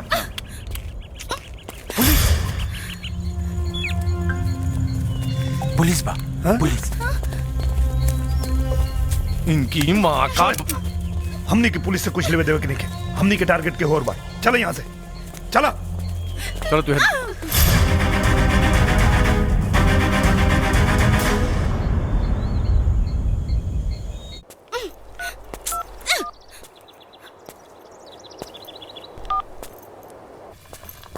हेलो। हाँ 1 मिनट। हाँ ये दोनों दे दीजिए। हाँ हेलो। अच्छा सुनो, कपड़ा और सामान कुल किना गेल बा, ये बताओ कि हमारा कहाँ पहुँचे के बा? कहाँ पड़ा तू लोग? गुलशन इकबाल टाउन के खंडहर। गुलशन इकबाल टाउन? गुलशन इकबाल टाउन कहाँ है? यहाँ से 5 किलोमीटर। 5 किलोमीटर। अच्छा सुनो ना, ये जाए को दुकानदार बाबू बताओ था कि जैसे 5 किलोमीटर दूर बा, तो हम फटाफट होता नहीं। सुनो, तू अपन ख्याल रखिए, पुलिस से सावधान भी। ठीक बना पहुँचा था। हाँ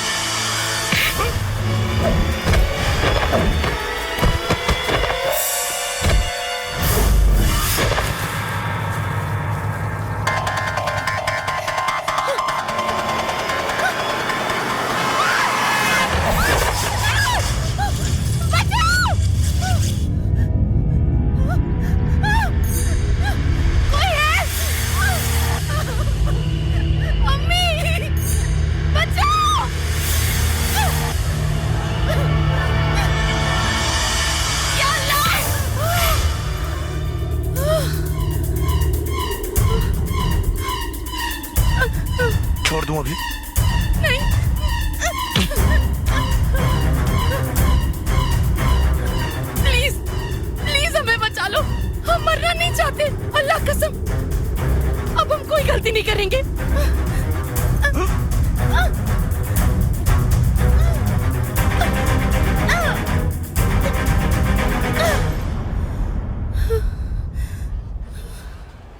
अब समझ में आया जिंदगी और मौत के बीच में क्या फर्क है।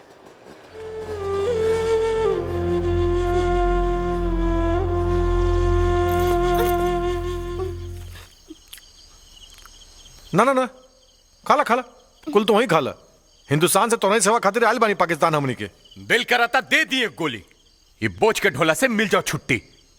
हाजमे की गोली है आपके पास? हाँ बा दी का मेड इन बिहार। एक गोली में पेट साफ और दूसर में आदमी साफ। हुसैन के खाना खिला दे लोग।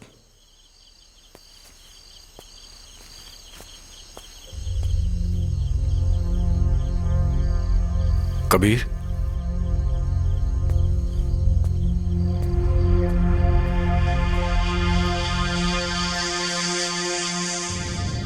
कोमल बुआ जन्मदिन मुबारक।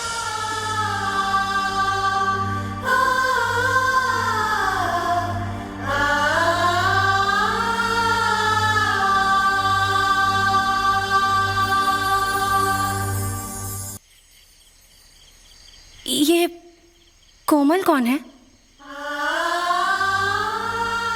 गाना गाकर रोने का क्या मतलब है? मतलब ही तो जीवन का मकसद बन गया। बचपन से जवान होते जिसे देखा, अनाथ होकर भी माँ बाप का प्यार और लाल चुनरी में सजी दुल्हन मांग में सिंदूर पड़ने से पहले ही मांस के लोतड़े में बदल गई।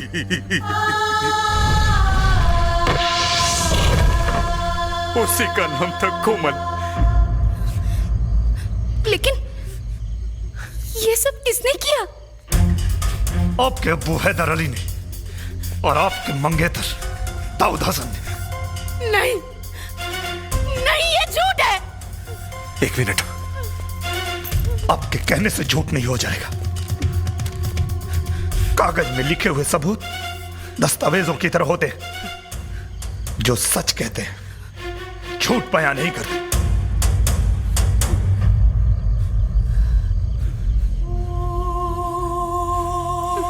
हमारा यकीन कीजिए, अगर आप लोग सच कह रहे हैं तो हम आप लोगों के साथ हैं। माँ बाप के संस्कार बच्चों के चेहरे पे नहीं, उनके रगों में होते हैं। हमारी तहजीब की पहचान हमारे अब्बू से नहीं, हमारी अम्मी से है। हमारे अब्बू पहले मुसलमान हैं, बाद में इंसान, लेकिन हम सबसे पहले इंसान हैं, उसके बाद मुसलमान हैं। कोई दहशतगर्द हमारा अब्बू तो हो सकता है, लेकिन शौहर नहीं।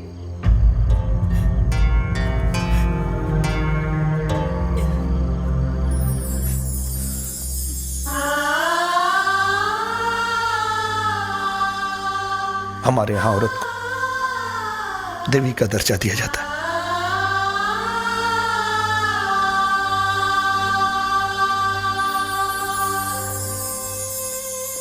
अगर मर गए तो कफन उतार देते ना, अगले जन्म में कर्ज उतार देंगे।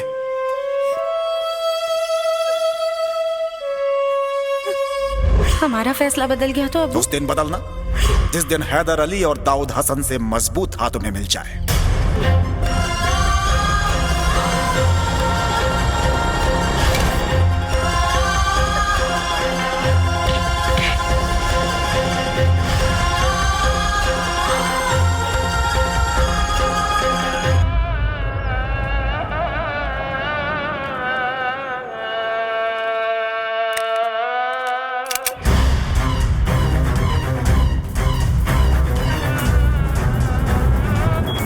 मैसेज? हाँ, वो लोग को हमारी लोकेशन के बारे में पता चल चुका है। वो कभी भी यहाँ पहुँच सकते हैं। बजरंगी, हाँ शोएब के लेके आवा, अगला लोकेशन फोन पे बताओ। चल ठीक बा।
नाम क्या है तेरा? बजरंगी। बजरंग बली का रिश्तेदार है। चल या अली बोल। मेरे लिए या अली और बजरंग बली में कोई फर्क नहीं है, लेकिन गलती से भी मेरे बजरंग बली को बुरा मत बोलना, वरना मारूंगा तो मरने का पता भी नहीं चलेगा। बजरंग बली जय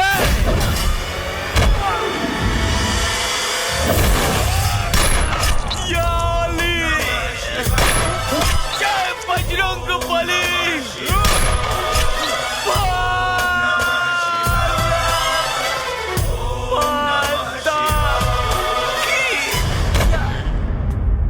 ये बाकी के कुत्ते इधर ही होंगे, चलो ढूंढो।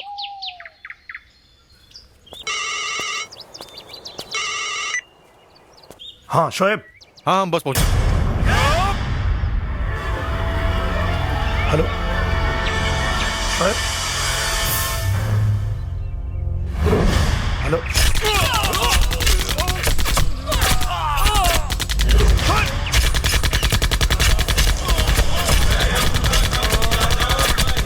बजरंगी, बजरंगी।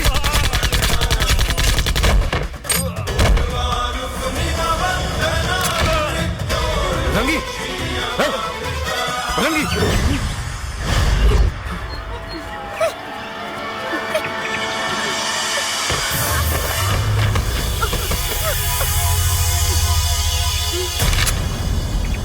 कौन कहता है हिंदू और मुसलमान में लड़ाई होगी? ये हवा भी कमबख्त किसी पाकिस्तानी ने उड़ाई होगी। जान मत छोड़िए रे, जान मत छोड़िए रे।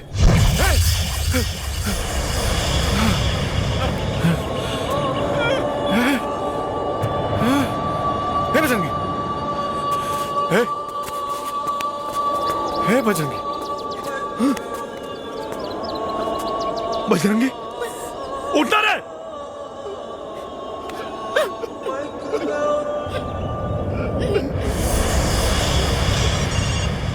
कल पाकिस्तानी अखबार पढ़ लेना, पढ़ने के बाद आंख और दिल दोनों अपनी जगह बदल देंगे। तुम्हारे भेजे हुए कुत्तों की लाशें कल पाकिस्तानी अखबार के फ्रंट पेज पर होगी। साले साहब चल के गांव वालों के बता देवे ये क्रांतिकारी के क्रांति खत्म। फॉलो मी सर। आइए आइए सर। हाँ हाँ सर। हाँ कहा मुखिया और सरपंच और गांव वाला सारा लोग सुन ला, कल अखबार का फ्रंट पेज पढ़ लिया सब। हिंदुस्तान से आए हुए आतंकवादी पाकिस्तान की जमीन पर ढेर। नाम कबीर दीनानाथ शास्त्री, शोएब खान, हुसैन खान, बजरंगी पंडित। यस। अब फटाफट सीढ़ी वापस कर दे लोग, कहाँ से मसीहा टाटा फेस लोड़ा की गए। हे मंत्री, ई हिंदुस्तान के माटी है, माटी कम बारूद ज्यादा होला। ये जब फटी ना तब पाकिस्तान के नामो निशान मिटा दे। ज्यादा बोलेगा साले। साला मसीहा मरे लाना मार क्या वाला बुझे रे। बंद है साला लोग के।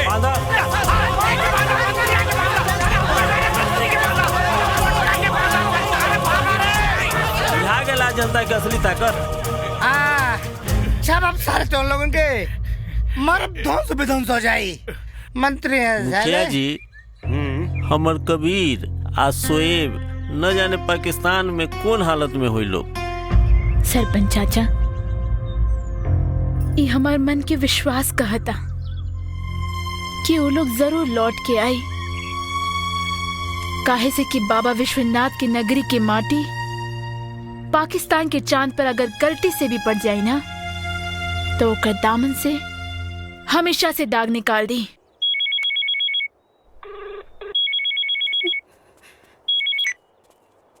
हेलो, उस कुत्ते को फोन दो। अपनी सांस पकड़ के रखना। खबर सुनने के बाद जान जिगर से बाहर ना आ जाए। सर पे कफन बांध के चलने वाले जान की नहीं, सम्मान की फिक्र करते हैं।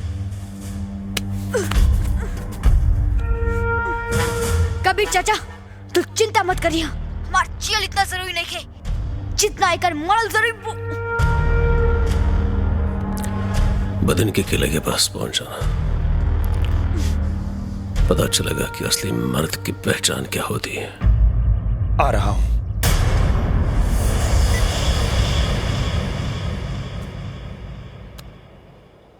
क्षमा तो नहीं मांगूंगा, क्योंकि प्यार और जंग में सब कुछ जायज होता है। शायद आप न होती तो दाऊद को यहां तक नहीं ला पाते। अब देखते हैं तकदीर जीत की माला किसे पहनाती है। आपने इतना साथ दिया, बहुत शुक्रिया। आप जा सकते हैं।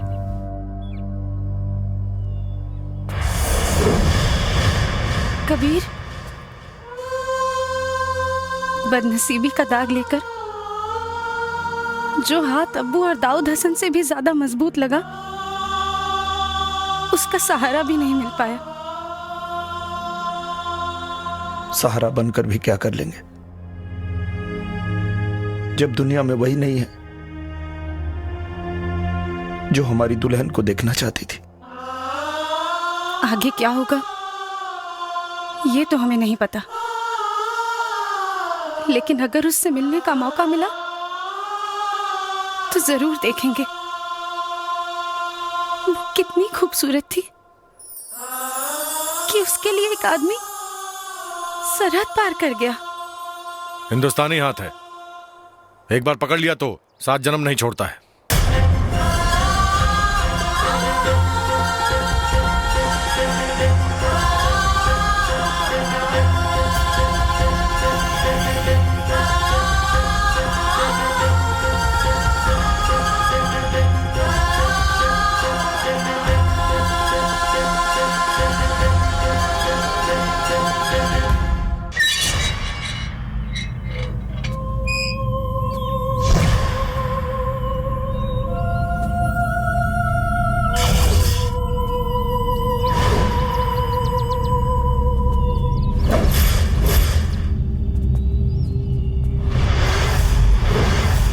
औरत को मोहरा बनाकर मर्द होने का फक्र करता है।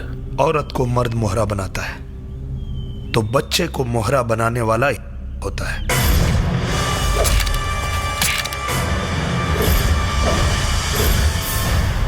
ठहरिए हसन साहब, मौत के सौदागर कभी किसी मुल्क की सियासत के बादशाह नहीं बन सकते। शहनाज, अल्लाह के वास्ते कुछ मत कहिए अब्बू।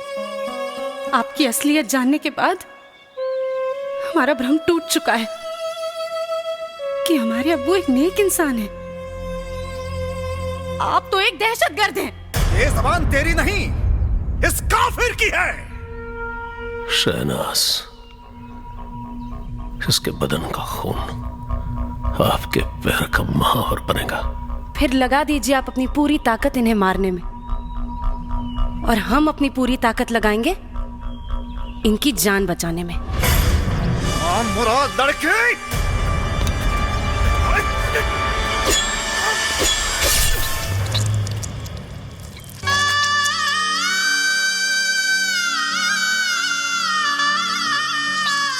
देखा हसन साहब, किसी नेक इंसान का खून कभी पांव का महावर नहीं बल्कि मांग का सिंदूर बनता है।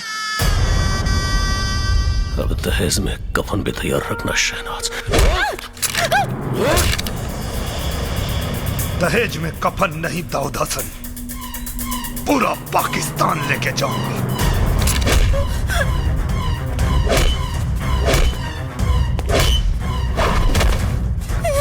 साले बहुत दौड़ाया तूने मुझे।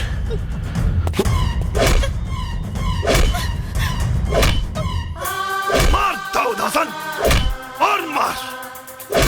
इतने में थक गया तू, अभी तो तुझे और भगाऊंगा। तेरे घर से निकलकर 150 किलोमीटर लाया, अब तेरे मौत की सीमा रेखा 13 किलोमीटर बची है दाऊद हसन। हर जितना मार सकता है। रुक जाओ दाऊद हसन, वरना तुम्हारी ये माशुका तुम्हारी तकदीर का फैसला कर देगी। अपने आदमियों से कह दो कि बंदूकें फेंक दे।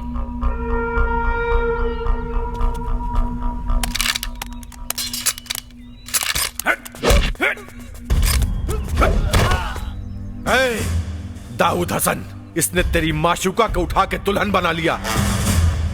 सोच तुझे क्या बनाएगा। और तू हैदर अली, ऊपर वाले का शुक्रिया अदा कर, क्योंकि तूने तो अपनी बेटी के लिए चुना था, लेकिन बेटी ने मर्द चुना है। शहनाज की शादी का लड्डू अगर पाकिस्तान नहीं भेजा तो मैं अपने हिंदुस्तान का बेटा नहीं।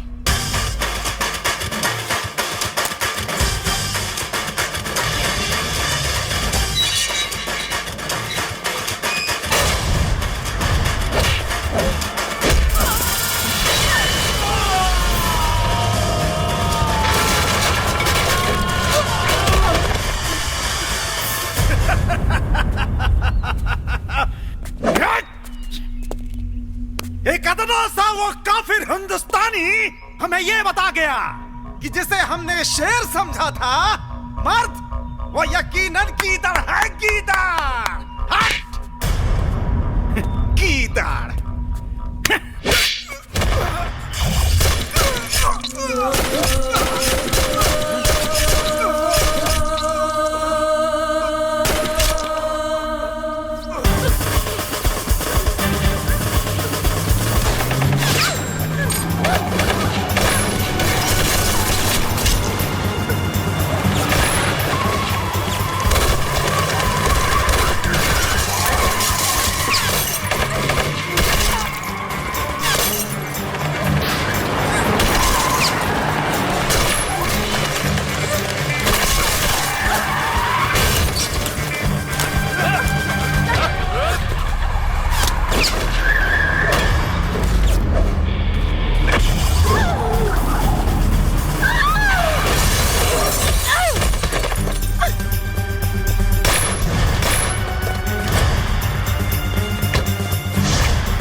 माई होके के भारत माई ओकरा खातिर जान देवे में बड़ा मजा आवेला। पहलवान आज ले नालायक रहल, लेकिन लायक के मौत मरी। वो अकेले ना, दुगो के लेके।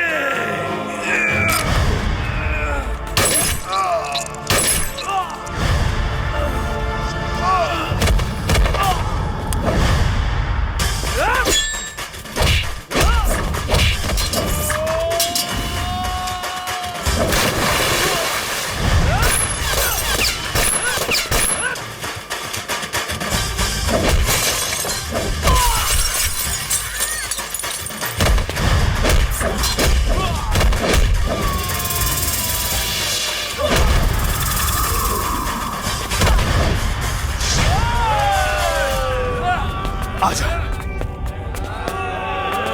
एक हिंदुस्तानी आज तुम सबको दौड़ाएगा और मुंह दिया पूरा हिंदुस्तान तो तेरा मुल्क बह जाएगा।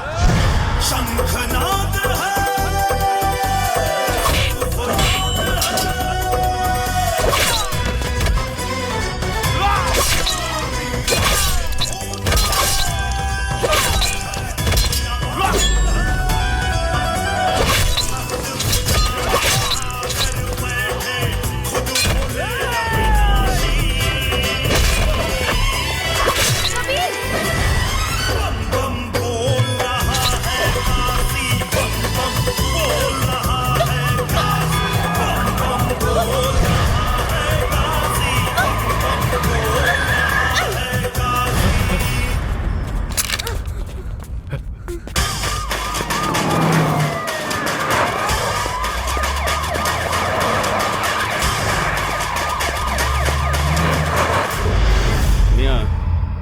हिंदुस्तान को मेरा एक पैगाम दे देना, जिस मुसलमान का ईमान मुसलसल हो वो गद्दार नहीं होता, वफादार होता, चाहे वो हिंदुस्तान हो या पाकिस्तान।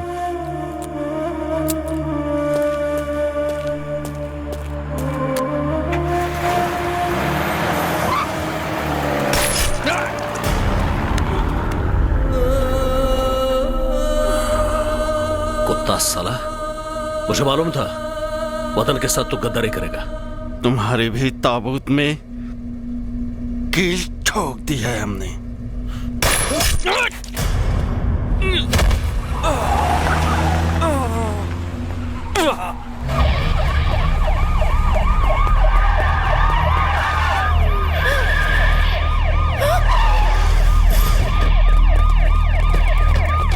फायर कोई नहीं करेगा, हमें इसका फिर को जिंदा पकड़ना है।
अगर रुक गईला तो सबकर मौत बेकार चल जाई।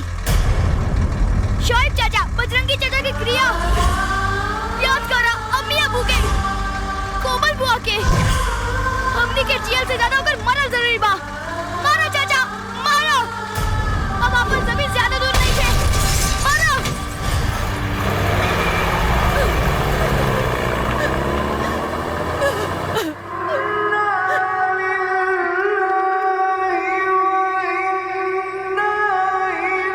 अगर मर गए तो कफन उधार दे देना, अगले जन्म में कर्ज उतार देंगे।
दोनों देशों की सरकार इतनी निकम्मी नहीं है दाऊद हसन। तुम्हारे आने से पहले तुम्हारे गुनाहों की फाइल पाकिस्तान से हिंदुस्तान आ चुकी थी। इस मिट्टी की मजबूती को देख दाऊद हसन, तुझे तेरे घर से निकाल कर इस मिट्टी में लाके पटक दिया।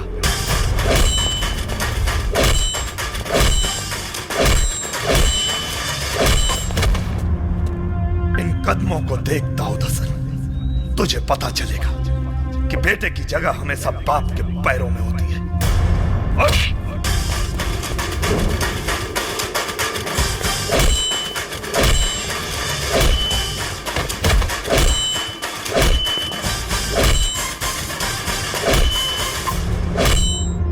तुझे तो ऐसी मौत मारूंगा कि तेरे आका जन्नत का ख्वाब देखने को हौसला नहीं करेंगे। चुप क्यों वार करते हो साले?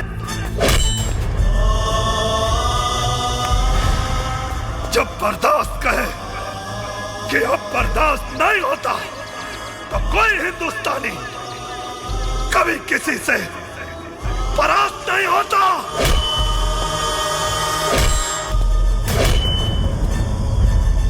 अब की जंग छिड़ी तो चेहरे का खौफ बदल देंगे।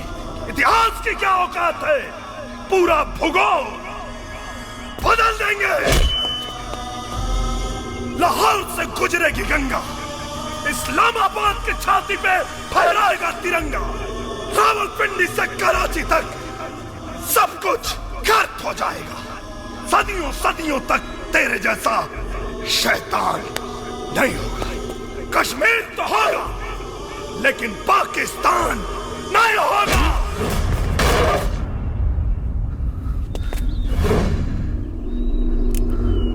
हो गया तो सुन, अपने दिमाग को जरा सा जोर डालो। जब तक जिंदा हूं तेरे हिंदुस्तानी सिस्टम की गोदी में बैठकर बिरयानी खाता रहूंगा।